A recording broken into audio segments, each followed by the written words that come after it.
This is AA Beyond Belief, episode 132.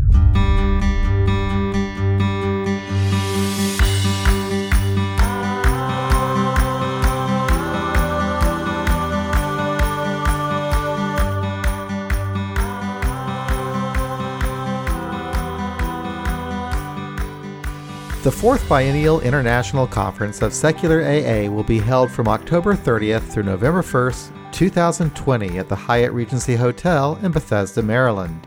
In this episode, I spoke with Greg O., chair of the host committee, who provided an update on how things are progressing. For more information, please visit the conference website at secularaa.com. Greg, how you doing? Fine. Thank you, John. How are you? Good. So you're here today to talk about the upcoming International Conference of Secular AA, which is going to be, is it in October of 2020? Yes, it is. It begins Friday, October 30th, and it goes through Sunday, November 1st of 2020. But before we talk about that, I know that you recently went to the Arizona Secular AA Conference, and I was hoping you can give me a little report on what happened over there and maybe what you learned there. Yes, I did, and I'm so glad I went. That's a really good conference. It was the third biennial Arizona Secular AA Conference, and frankly, the speakers and the topics and the panels were so good, I hope to hijack a few of them or plagiarize a few of them at ICSA 2020. And in fact, a couple of the speakers there have already agreed to speak there, including a group of LGBT secular AA that will be leading a meeting.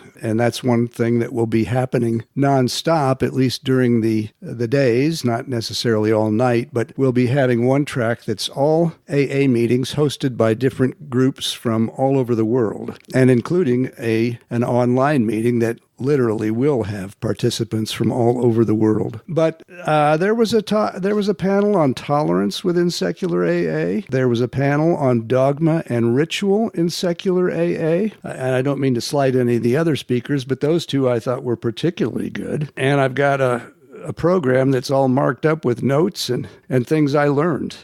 How many people were there? There were probably 75 people there. Okay, that's pretty good then. Yes, it was a wonderful turnout, and they were kind enough to let me have the mic for 20 minutes to talk about ICSA 2020. Mm-hmm. So you've actually been to two of these regional conferences now. Did you go on intentionally to learn something from those conferences, or just to spread the word, or what? I actually went to spread the word, but yes, I did learn a lot. The first regional conference I went to was SOAR, Secular Ontario Alcoholics Anonymous Roundup in Hamilton, Ontario. And that too had a number of good speakers, a number of good topics, and a number of good panels that I hope to reprise at ICSA 2020. So let's get into ICSA 2020. You already told me when it is, and it is going to be in Bethesda, Maryland? Yes, it is. Bethesda is a high-end suburb of Washington, D.C. You can literally walk from Bethesda to Washington, D.C. So we're calling it the Washington, D.C. ICSA, but it is in Bethesda, Maryland. It's at the Hyatt Regency Bethesda. You can go on to the www.seculara.com website and click the ICSA 2020 tab, and that will allow you to register for the conference, which is $125. There's an option to purchase copies of all the speeches. They will be recorded and available. That's a $5 add-on. And you can also book your hotel. Now, the hotel, if you were to book without a special ICSA code, would be $170 a night. For us, it's $129 a night. Now, usually there's some sort of a city tax, and there'll be more things tacked on. But the base cost is $129 a night. And the Hyatt Regency Bethesda has given us, I think, about a week before and a week after the conference to use that rate. So this is an outstanding opportunity, if you've never been to Washington, D.C., to visit and combine ICSA 2020 with a family vacation. In addition, the hotel, by the way, sits right atop a metro station. The metro is what they call the subway in Washington, D.C. So it's easy to get into town if you want to see the National Mall or the Smithsonian or any of the many, many things that Washington, D.C. has to offer for free, I might add. And if you're in vacation mode, people often don't realize how close Washington, D.C. or Bethesda is to Gettysburg, Pennsylvania, maybe 75 miles to the north, and Colonial Williamsburg, maybe 75 miles to the south. So you can get your Revolutionary War on, you can get your Civil War on, and you can get your sobriety on, all in one visit. Is there a keynote speaker? Yes, there is a keynote speaker. He is Dr. George F. Koob, Koob. He is the director of the National Institute on Alcohol Abuse and Alcoholism. Now, I had heard of NIH, the National Institute of Health. I did not realize that it's actually the National Institutes of Health. There are many, many of them, and this particular one that Dr. Koob heads is on alcohol abuse and alcoholism. If you go online, you can see his biography, but he has a fabulous background in neurobiology, in teaching, in the physiological effects of alcohol, on addiction, and on recovery. And his speech will be titled Recent Advances in Alcohol Research, a 50-Year Perspective. So this will give us an opportunity to learn about recovery and what we've learned about alcoholism over the last half century. I'm excited about him. I think I told you, I read a book last summer. I didn't finish it because it was too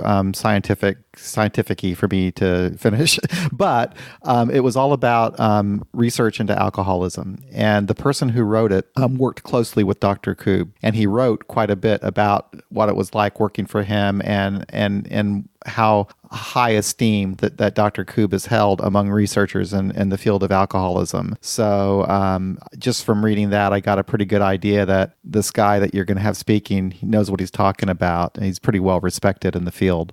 Yes, he is. And I've noticed the same thing. Once his name was implanted into my mind, I've seen him quoted a number of places in books on recovery and alcoholism and articles as well. So yeah, I'm excited too. We have other speakers that we're not calling the headliner, but they're also very impressive. One is Dr. Georg Kolodner, who is the founder and Chief Innovation Officer of the Kolmac Outpatient Recovery Centers in and around the Washington, D.C.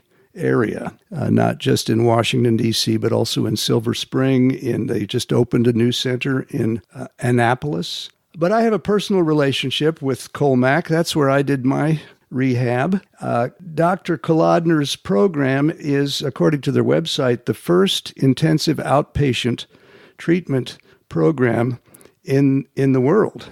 It was an 8-week program from 5:30 to 8:30, which for me was also known as happy hour, except it didn't end at 8:30. But he and his staff and another person from his staff will be speaking are very innovative. In addition to being the first intensive outpatient recovery center, it is, as I understand it, the first program to combine neurobiology and an addiction psychiatrist, Dr. Kolodner, with Kolmac is made of Dr. Kolodner's name and a guy named, I think his name was McCarthy, who is a 12-stepper. It's the first program to combine psychiatry, psychology, and a 12-step program. So it's medicine and it's AA.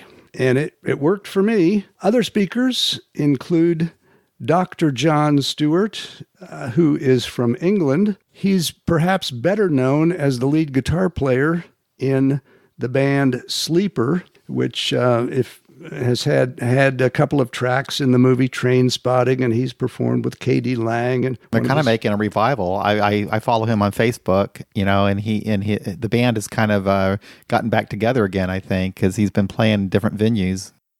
Yes, and you also interviewed him, I think, for a podcast, and he's got his own blog called Leaving AA, Staying Sober, New Perspectives on Recovery, and that's at Jon Sleeper, and that's JONSLEEPER .wordpress.com.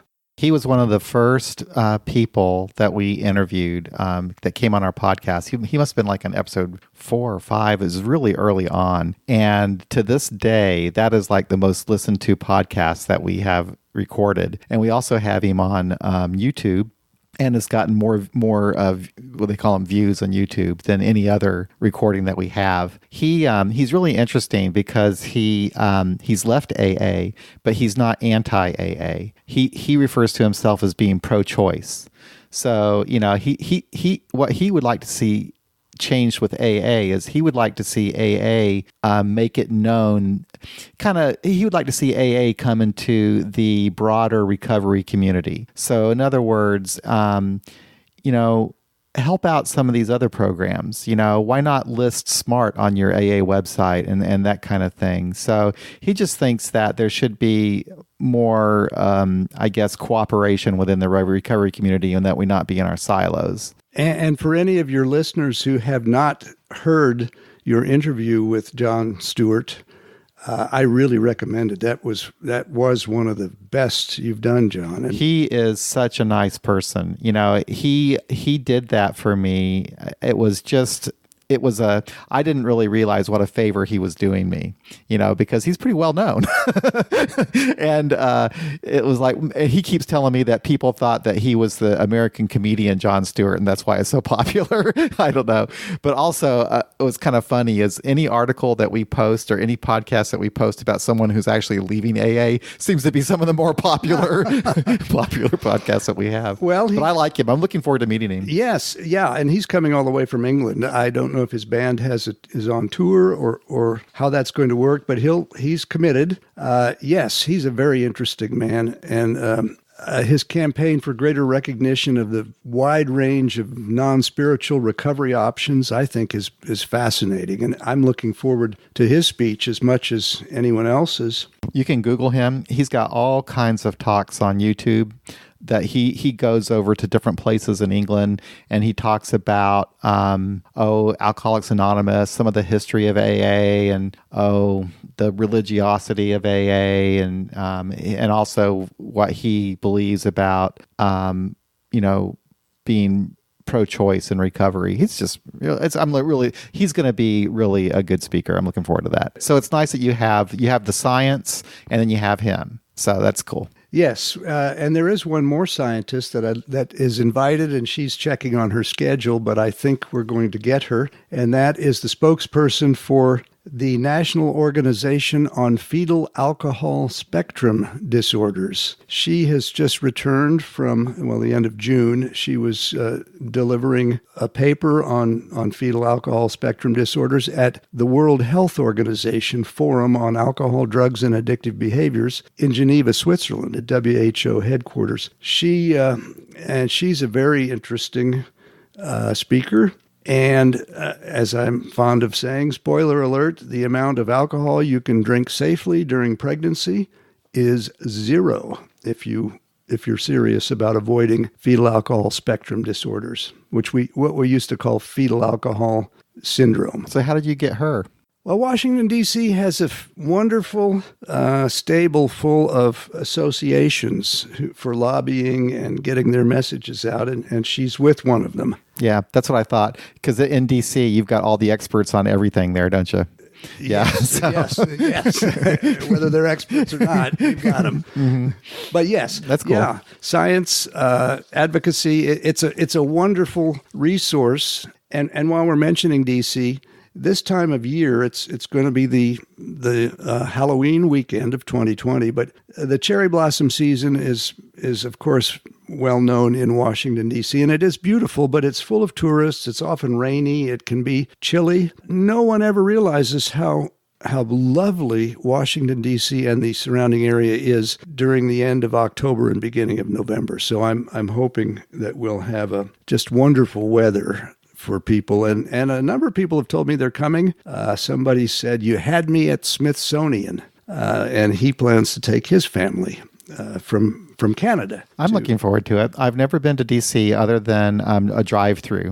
When my family was moving, when I was a kid, we were moving from New York to, we were moving to Kansas, but we went down to Florida to see our family, and so our relatives. So anyway, we drove through D.C., and at that time, you could just drive right in front of the White House. So we drove in front of the White House. I think we walked around the mall. We saw the cherry blossoms and that kind of thing. But that was it. It was all just kind of, a drive-through tour. But so I'm looking forward to maybe spending some time there. And I'd like to see a lot of things there. I'd like to go to the mall. I'd like to see the Lincoln Memorial. I'd like to see, I don't know, all the sites there. So, as I tell people, if you're bored in Washington, D.C., it's your own darn fault. Plenty to do, and most of it, thanks to the taxpayers of America, is free. So are those the main speakers? Are those the featured speakers? Those are the headliners. But in addition, we have a number of very interesting and fascinating speakers. Joe C. is going to sit on the stage and interview someone who you recently interviewed, John.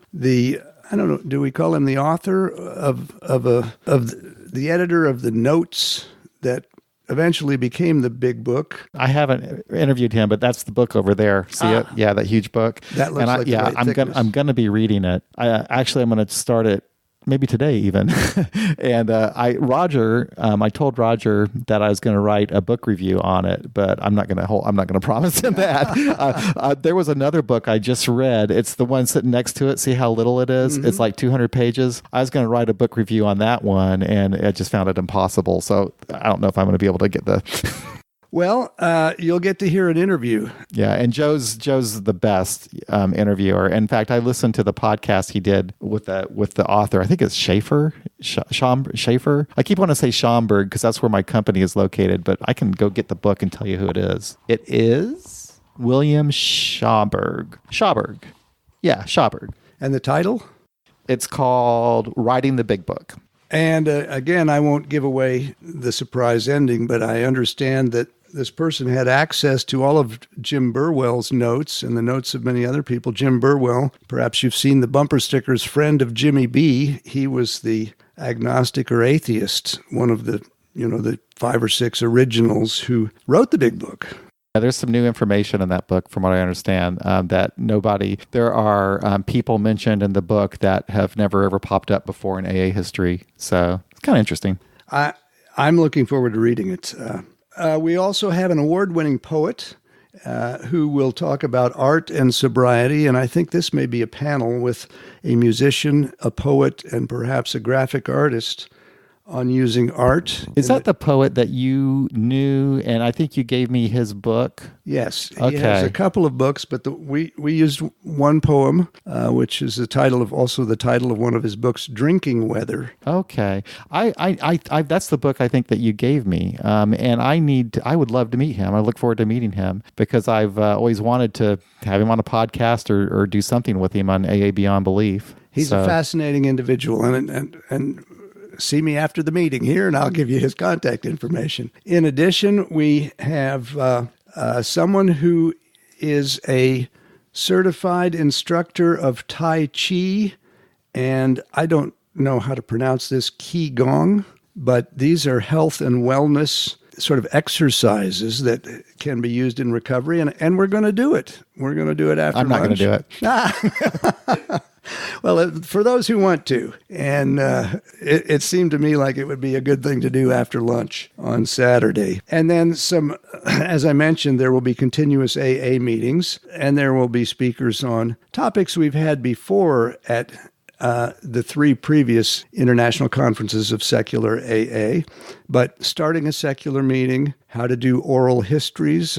We're now getting to the point where there are not just 30-year sobriety people around, but 40-year and even more. But so are we going to record record histories? Yes. That's a good idea. Could we record maybe just group histories too, if people just want to talk about groups they started? I think that's an excellent idea, John. Yeah. Yes. That's really good. And I'm hoping that with your podcast experience, you can help us a little bit. And I know you're the archivist for Yeah, I'm trying to monopolize the secular audio recordings.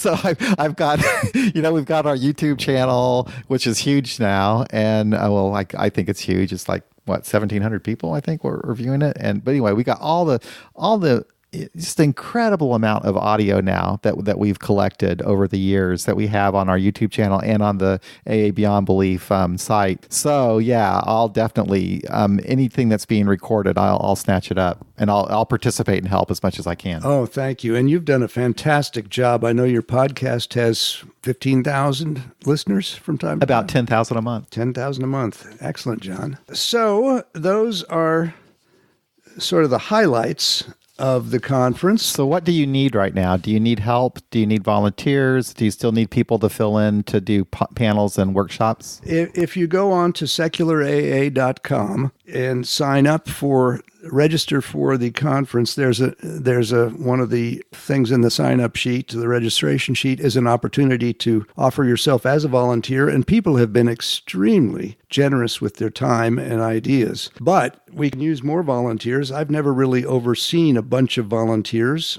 so we could use a volunteer who's in charge of volunteers, for example. And when you talk about the recording, we're going to record it ourselves, right? Yes. Okay. So we're just going to, I think, maybe just get some equipment or something, and just... We'll rent some equipment. Okay. Kind of like we did in Toronto. Yes. And okay. We'll have a training session. Oh, okay. A day before, or maybe just the morning. Okay. And I'll bring my equipment too, because I've got two of these digital recorders, and I got plenty of microphones. Oh, fantastic. Thank you, John. Yeah, that would be great. But you can sign up to volunteer when you register online for the conference. And as I say, people have been wonderful about offering to volunteer. And I've never put on a conference of this size and scope before, so I don't really know. I'm sure the week before it will dawn on me that, hey, we've got to get name tags done, we've got to get this done, we've got to get that done. So there's plenty of work for volunteers. I was going to ask you about the business side of it. Do you know how much it costs to pull this thing off, and how much money is going from the old conference, the last conference to this conference? And there is a little money going from the last conference to this conference. Well, the hotel has a minimum use requirement, which if we meet, then we don't have to pay for the conference rooms. But it's not cheap, and the $125 registration fee is designed conservatively to generate what we need for the hotel. And of course, we don't just give dollars to the hotel. We give dollars to the hotel and they give us food, or they give us various amenities. And that's part of the requirement, isn't it? That we actually have the meals and stuff there? Yes. But the prior 3 ICSs have not done a lot with meals. We'll probably have 1 or 2 meals provided. But Bethesda is a safe area for walking. It's got dozens and dozens of restaurants within walking distance. It'll be easy enough to pop out of the hotel, go get some fresh air, get a meal, lunch or dinner, and then come back. And we'll try to schedule the keynote speakers so that they don't conflict with people going out for lunch. And we may have a banquet. I don't know. We'll see. I'd be delighted if we got 400 people to sign up, but I'm shooting for 600, frankly. Yeah, I think there's a good possibility for that, because you're in a really great population center there. More so than when we were way out in California. It takes it's a long ways from everything. And of course, in Canada, I think we dropped because of not many Americans have passports. So yeah, and so DC, you're right there next to New York and Philadelphia and Baltimore and Richmond. This is a huge population to draw from. So I think there's a good chance for it. I was going to ask you, I wanted to do a panel. I wanted to do either a panel or workshop, whatever it is, about AA Beyond Belief. Do I need to sign up for that somewhere? You just did. Okay. Okay. Yeah, I thought I would just do I don't know, just tell people what AA Beyond Belief is, what my experience has been with it, about the podcast, about the website, how we got started, why we do it, Frankly, perhaps you could follow that speech or that presentation with a recording for the podcast or the website. I know there's another secular person in recovery who is kind of developing his own approach. John H. John H. Yeah, and yeah. I would love to talk to him, and if you wanted me to interview him, or if you wanted me to interview him, I'd be glad to. We've had him on the podcast actually twice. Yes, and I've read his essays. Now that's fine. Yeah, they're very well written and so forth. I could give him a hard time though, because I can read all of those things that he's talking about, and I can attach a step to each one of those things, but I won't do that to him. Well, I'm sure he can handle his own. Because he says he has nothing to do with the steps, but those things that he talks about are basically... Well, yes, and these are all things that I like to think about, and I think a number of other secular AA people do too. But if I interview him, I'll be very nice. I always am. I never argue with my guests. I just let them say what they want to say. Says who? Well, we're putting the program together now. It's not been posted.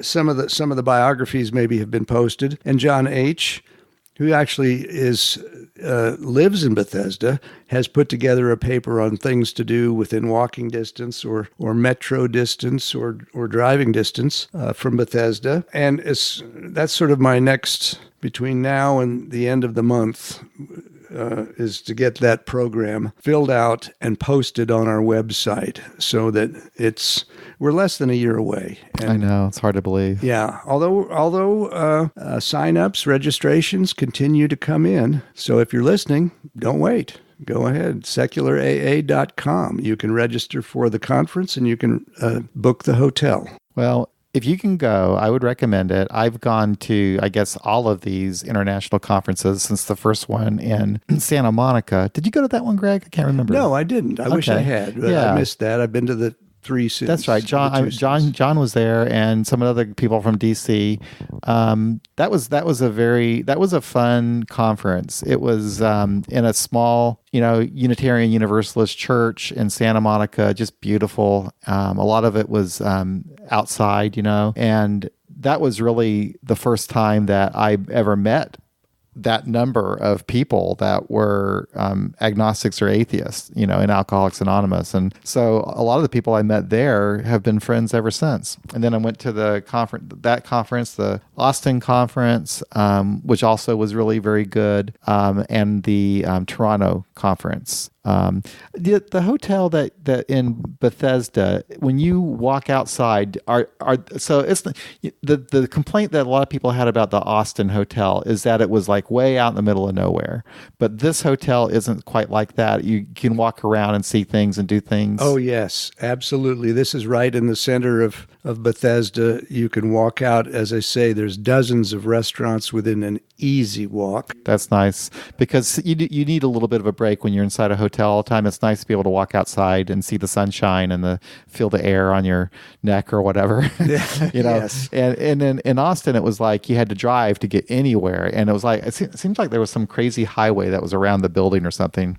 Anyway, it was still fun. It was still a good conference, but I like that I liked about in Toronto, you could just leave the hotel and you could walk around the streets of Toronto. I thought that was nice. Yes. Yeah, I enjoyed that. And Bethesda is very much the same sort of a vibe as the Toronto facility and location was. We've talked about the general theme of science, but some sort of secondary themes that I'm pushing are how to grow secular AA and how to attract more young people to secular AA. Now, I realize for young people it's difficult to go at the end of October, early November, if you have a job or if you're in college or have a young family. It's difficult to take time off to go to a conference like that. And as a result, we tend to get older people. But I'm trying to select topics and speakers that will appeal to younger people and information that whether you're a young person or not. Well, let's talk about the fetal alcohol speaker.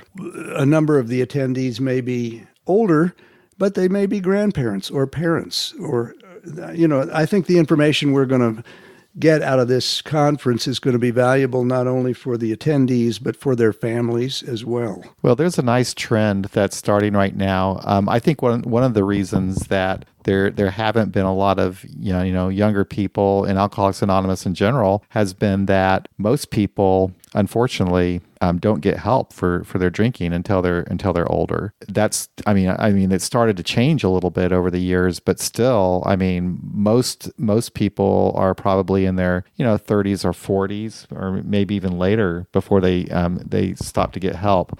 However, that trend is beginning to change as younger people now are beginning to view alcohol consumption not so black and white. They see the problem of alcohol on a spectrum, and there's a trend now of the sober curious. There's just more of an awareness, I guess, of how alcohol affects people, and I think that people understand they don't have to reach the depths of alcoholism hardcore. So maybe we'll see younger people get help or address their drinking earlier than what's been happening. That's a good point, John. I know there has been a radical change in the view towards drinking on campus. Fraternities, when I went to college, that was a drinking place, and that's what all the weekends were about. As I understand it, fraternities don't allow alcohol in their houses anymore. At least most don't. And there, of course, have been some horrible, horrible, sad tragedies. So maybe we are growing in awareness, and that's what ICSA 2020 aims to help further, is spreading that awareness. That's one thing I had written down, actually, is why do we do this? And, just looking at past conferences, especially, when we had our first conference, I can't remember how many secular AA meetings there were in the world, but I think there were less than 200. And then shortly after that conference, there were like 400 or so, and I think there's over 500 now. So it seems like you get a little bit of a bump after each conference in the number of secular AA meetings that start up. And I'll extend that, what you just said, to the regional conferences as well. I think they're very, very good. And I wish I'd started attending those several years ago, because the speakers and just the people you meet in the audience are fascinating, interesting people. I enjoyed SOAR. That was the only regional one that I've ever been to. But it reminded me a lot of the first international conference in Santa Monica, because it was smaller. It was in a more intimate location. I like those. I like those regional conferences too. I thought about doing one in Kansas City, but man, I don't know. I don't know if we have enough people that want to go through that kind of work to put one on. Well, service is important, but yeah, you never know how much work it is till you're... And the Midwest is so spread out. I mean, if you had like a Midwestern conference, I mean, we'd have to get you got Kansas City, I guess St. Louis, Omaha, Minneapolis. These places are kind of long ways away from each other. So it's kind of, it's not that easy to kind of get people together out here, I don't think. I will say that the Arizona Secular AA Conference attracted people from not just Arizona, but from as far away as Canada and Montana. I was quite surprised and pleased to see what a diverse group of people came to that conference. And one of the people who came was from Vancouver, Canada, and he is sponsoring a regional conference in May in Vancouver. I don't have any details on that now, but if I do, I'll make sure I share them with you for posting. And then there's the Detroit non-secular AA conference this summer, and this will be the first year that ICSA and the big international, I'll call it traditional AA conference, have occurred in the same year. So I'm a little worried that some people can't afford to attend both. If that happens, I'm one of those people, but I'm going to be going to ICSA. And I mean, one reason is it's impossible to get a room in Detroit. I mean, there's so many people. I mean, 60,000, 70,000 people that go to that thing? I can't even imagine. I would love to go. I've never been to one of those things, but it's a bit of a stretch to do that, to do two conferences like that in 1 year, to travel like that. And if I had to choose between being around 70,000 people and, 400 people, I think I'd rather go with the 400 people. Plus, it's a lot easier to get a room and all that kind of stuff too. Secular AA will have a presence at the Detroit conference, whether it's a booth. There will be a booth and there will be speakers from Secular AA, and I'll be there. I've never been to one either. At all of those conferences going back to the 1990s, there's always been a secular presence. They used to call them the We Agnostics panels, and I've got a lot of the recordings from those, and they're most of them are pretty good. They're actually, atheists, agnostics talking about their experience in AA. There was one panel that wasn't so great, where it was about atheists who converted or something like that. The We Agnostics chapter. Yeah. Well, I am looking forward to this. I'm looking forward to more registrations. For those of you who are listening here, go on to the website, secularaa.com, and you can register for the conference. You can sign up to be a volunteer. You can sign up to lead a meeting. You can also, on the website, register for the hotel or reserve your room in the hotel. And as I say, I wish I'd checked real quickly before we started this discussion, John, but I know there's roughly a week on either side of the conference where we also have the special conference rate of $129 a night. Well, thank you, Greg. I appreciate you coming by and giving us this information. Did we cover everything that you wanted to talk about? Is there anything else that we need to know? Yeah, I think we did. Stay tuned because hopefully after this Thanksgiving weekend, there will be more information posted on the secularaa.com website. Okay. But don't hold me to that because All right. I am an alcoholic. All right. And I tend to coming soon, that's for sure. It's got to be.